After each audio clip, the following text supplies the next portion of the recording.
નવરાત્રીને લઈ ગૃહ રાજ્યમંત્રી દ્વારા એક વધુ નિવેદન પ્રકાશમાં આવી રહ્યું છે। હર્ષ સંઘવી દ્વારા અગત્યનું નિવેદન નવરાત્રીને લઈ આપવામાં આવ્યું છે, જે સામે આવ્યું છે। ઉત્સવ ધામધૂમથી ઉજવાય તે પ્રકારની સૂચના આપવામાં આવી છે ગૃહ રાજ્યમંત્રી દ્વારા। ગરબા દાંડિયાના સમયને લઈને હર્ષ સંઘવી દ્વારા નિવેદન આપવામાં આવ્યું છે। તો મોડી રાત સુધી લોકો ગરબા રમી શકે તેવી વ્યવસ્થા કરવામાં આવશે।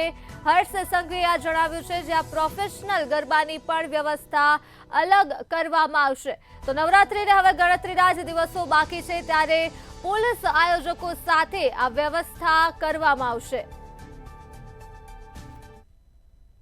અને માં અંબાના ગરબા હોય, નવરાત્રીનો તહેવાર હોય, યુવાઓમાં ઉત્સાહ હોય, વડીલોને ભક્તિ કરવાનો અવસર હોય, ત્યારે ભૂપેન્દ્રભાઈ પટેલની સરકાર રાજ્યના નાગરિકો માટે વ્યવસ્થા કરવામાં હંમેશા આગેવાની લેતી હોય છે। છેલ્લા અનેક વર્ષોથી રાજ્યના યુવાનો મોડી રાત સુધી ગરબા રમી શક્યા છે, એ પ્રકારની આપણે વ્યવસ્થાઓ ઊભી કરી।